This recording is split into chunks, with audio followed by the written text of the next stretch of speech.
Hey everyone, ready for another deep dive? We got a ton of requests to unpack high conflict relationships. Yeah, it looks like a lot of people are struggling with this. For sure. And we're really lucky because we have Alan E. Fruzzetti's book, The High Conflict Couple. He's a clinical psychologist and a DBT expert. Yeah, DBT has a lot of great tools for folks who are dealing with these kind of intense relationship dynamics. Exactly. So today, we're going to explore those tools and hopefully give you all some practical strategies for navigating conflict and building stronger relationships. Sounds good. Let's jump in. So first things first, what exactly defines a high conflict couple? It's got to be more than just the occasional argument, right? Right. We're not talking about like disagreeing over what to have for dinner. Right. We're talking about a pattern of frequent and intense arguments. Okay. Like really destructive stuff. Think screaming matches, name calling, the works. Wow. Yeah, and these arguments, they're not just like surface level disagreements. Gotcha. They're fueled by deep-seated issues, resentment, blame, defensiveness. So it's like a pressure cooker just waiting to explode. Exactly. And when it does explode, it leaves behind a lot of damage. Hurt feelings, broken trust, the whole 9 yards. You got it. It can really erode the foundation of a relationship. And it's not just the couple themselves who suffer. Nope. The ripple effects can be huge. It can impact kids, extended family, even friends. So it's really important to address these issues before they spiral out of control. Absolutely. Now, Fruzzetti highlights two key underlying issues driving these high conflict patterns. Okay, let's hear 'em. First, we've got emotional dysregulation. Basically, it's the inability to manage your emotions effectively. So it's like you're on an emotional roller coaster and you can't get off. Exactly. Everyone has emotional triggers, right? Things that push our buttons. Mm. But for some folks, those triggers lead to like extreme reactions way out of proportion to the situation. So like a small disagreement turns into a nuclear meltdown. Precisely. And when you're in that supercharged emotional state, forget about rational thinking or problem solving. Makes It's almost impossible to communicate effectively or find common ground. Yeah, it's like trying to reason with a hurricane. Perfect analogy. Yeah. Now, the second issue is miscommunication. Okay, so that's the other piece of the puzzle. Right. You can't build a house if the carpenters aren't speaking the same language. Yeah, you'll end up with a wonky structure. Exactly. And that's what happens in relationships with poor communication. Uh-huh. Couples struggle to express their needs clearly. So there's a lot of misunderstanding and resentment building up. Exactly. And when communication breaks down, it's easy to fall into those blame games and those you always, you never arguments. Not a recipe for a healthy relationship. No, it just fuels the conflict even more. So we've got these two major culprits, emotional dysregulation and miscommunication, both creating a breeding ground for high conflict. Mm. But is there any hope? Can these couples actually break free from these destructive patterns? Absolutely. And that's where DBT comes in. DBT, you mean dialectical behavior therapy? That's the one. It's not like a magic wand, but it offers some pretty powerful tools to help manage emotions, communicate better, and ultimately build stronger, healthier relationships. Sounds promising. So how does it work? Well, one of the core principles is mindfulness. Oh, I've heard that word thrown around a lot. What does it actually mean in the context of relationships? It's about paying attention to your thoughts and feelings in the present moment without judgment. So like becoming aware of when you're getting triggered. Exactly. It's about creating that space between the trigger and the reaction. So instead of just like automatically exploding, you can choose a different response. Precisely. And that's where those DBT tools can really come in handy. Okay, I'm intrigued. Tell me more about these DBT tools. How can they help us manage those intense emotions and communicate more effectively? Well, let's dive into that in the next part of our deep dive. Perfect. I'm ready to get into the nitty-gritty of how to actually use these techniques to transform those high conflict patterns. Sounds like a plan. See you in part 2. Awesome. So we talked about those two big drivers of high conflict, emotional dysregulation and miscommunication. Right, and how they can really wreak havoc in a relationship. Exactly. But the good news is DBT offers some really practical tools. Yeah, let's dig into those. I'm really curious about how we can actually apply these tools in the heat of the moment.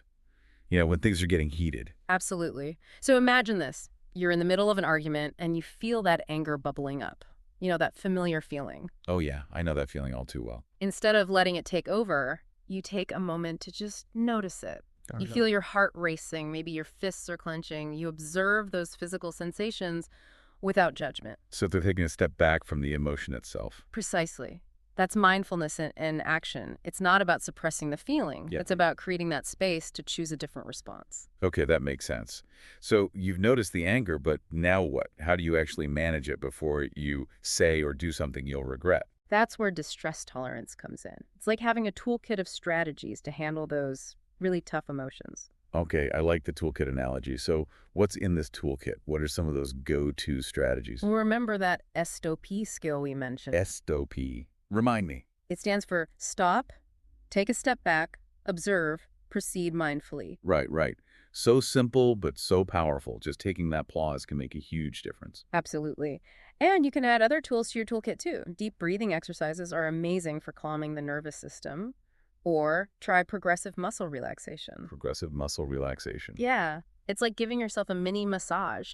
You tense and release different muscle groups, which can help to release that physical tension and ease some of that emotional stress. Oh, that's interesting. It makes sense, though, how our physical and emotional states are so connected. Totally. And DBT also emphasizes emotion regulation, which is about learning to manage your emotions in a more balanced way. So it's not about eliminating emotions altogether. It's about learning to ride the waves, so to speak. Exactly. It's about recognizing those emotional triggers and developing those coping mechanisms. Okay, that makes sense. So we're getting better at managing our own emotions. But what about the other person? You know, how do we communicate our needs effectively, especially when they might clash with our partner's needs? That's where interpersonal effectiveness comes in. It's about learning to communicate assertively, set boundaries, and navigate conflict in a way that respects both you and your partner. That sounds really challenging, especially when you're in the thick of it. It definitely takes practice. Remember that Dear Man acronym we talked about? Dear man, vaguely. It stands for describe, express, assert, reinforce, mindful, appear confident, negotiate. Whoa, that's a mouthful. Okay, break it down for me. How can I actually use this in a real conversation? Think of it like a roadmap for having those tough conversations.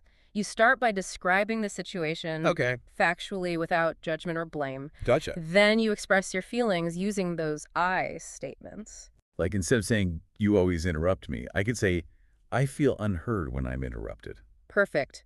You're owning your experience without attacking the other person. Okay, that makes sense. Yeah. What's next? Next, you assert your needs directly and clearly. Don't beat around the bush. Say what you need from the other person. So it's about finding that balance between being passive and aggressive. Exactly. It's about being assertive but respectful. And the reinforced step is about highlighting the positive consequences of getting what you want. So like explaining how meeting your needs would benefit both of you. Exactly. It helps to frame the conversation in a positive light. I see. What about the rest of the acronym? Well, mindful reminds you to stay present in the conversation. Be attentive to your partner's response. So it's not about sticking to a script no matter what. Right. It's about being flexible and responsive in the moment. And appear confident encourages you to, project that sense of self-assurance even if you're feeling a bit shaky inside. I get it. Stand tall, make eye contact, all that good stuff. You got it. And finally, negotiate reminds us that finding a solution usually involves some compromise. It's about working together as a team to find a win-win outcome. So it's not about one person winning and the other losing. Nope. It's about finding a solution that works for both of you. Okay, so we're communicating more mindfully and effectively. But what about those deeper wounds? The hurt and the resentment that's built up over time. How do we even begin to rebuild trust and intimacy after all of that? That's where empathy and compassion become essential. They're the real healing balms for those relationship wounds. And that's something we'll delve into in the final part of our deep dive. Okay, I'm ready to explore that. Let's talk about rebuilding. So we've talked about emotional regulation, communication skills, all those DBT tools. Yeah, we've covered a lot of ground. But now let's get to the heart of it. Rebuilding trust and intimacy. Is it even possible after all that damage from high conflict? It is, but it's a process. It takes time, effort, and commitment from both partners. So where do you even begin? How do you rebuild trust when it feels like the foundation's been shattered? Well, the first step is honesty. Okay. You can't just sweep those hurtful incidents under the rug. Both partners need to be able to talk about their hurt, their anger, everything. Yeah, that takes a lot of courage to be that vulnerable with someone who's hurt you. It does. It's about creating a safe space where both people can share their truth without feeling judged or attacked. And that's where active listening comes in, right? Exactly. It's not just about hearing the words. It's about really trying to understand where your partner is coming from. So putting yourself in their shoes, even if you don't agree with them. Exactly. Validating their experience, acknowledging their pain, and showing them that you're really trying to get it. And sometimes that might mean apologizing, even if you didn't intend to cause harm. Absolutely. A sincere apology can go a long way in the healing process. It shows that you're taking responsibility and that you care about how your actions impacted them. Right. But rebuilding trust isn't just about words. It's also about actions. Walking the walk, not just talking the talk. Exactly. It's about consistently showing up for your partner in those everyday moments. What do you mean by that? Well, keeping your promises, being on time, following through on those little things. Okay. All those small gestures can actually speak volumes about your reliability and your commitment. So it's like rebuilding trust, brick by brick, action by action. Yeah, I like that. And as trust starts to solidify, then you can start to focus on rebuilding intimacy. Okay, but how do you even begin to rekindle that spark when it feels like it's been extinguished? Well, it's often a gradual process that unfolds naturally as trust is reestablished.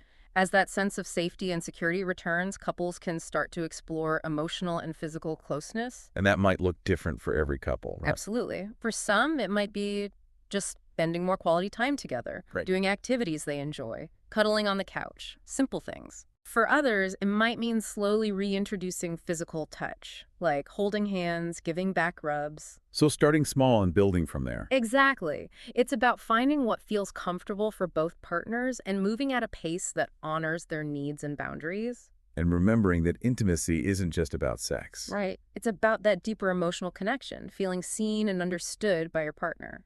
So it's about creating that safe space where you can truly be yourself, share your hopes and fears, and know that you'll be met with love and acceptance. You got it. And that kind of intimacy, it's cultivated through open communication, empathy, and a genuine desire to connect on a deeper level. This has been such an insightful deep dive. We've explored the depths of high conflict relationships, hmm but we've also discovered a path towards healing and transformation. And that's what's so powerful about DBT. It gives you a roadmap. hmm But let's be real. Rebuilding trust and intimacy takes work. It's easy to slip back into old patterns or to get discouraged along the way. Absolutely. And that's why it's so important to have support. Yeah, like a therapist or support group. Exactly. Fruzzetti also talks about creating a relationship care plan. A care plan, like a roadmap for the relationship. You got it. It's about setting aside regular time for check-ins, Okay. where you can discuss any issues, express appreciation for each other, and just, reaffirm your commitment. So it's about being proactive rather than just reacting when things go wrong. Precisely. Like tending a garden, relationships need ongoing care and attention to thrive. Well said. Any final words of wisdom for our listeners who are navigating the choppy waters of high conflict relationships? Remember that healing is possible, transformation is within reach, and love can blossom even in the most unlikely of places. Don't give up on yourselves or your relationship. That's a beautiful message. And remember, you don't have to do this alone. There are resources available, and there's always hope for a brighter future. Absolutely. Thanks for joining us on this deep dive. Until next time, keep exploring, keep connecting, and keep believing in the power of human connection.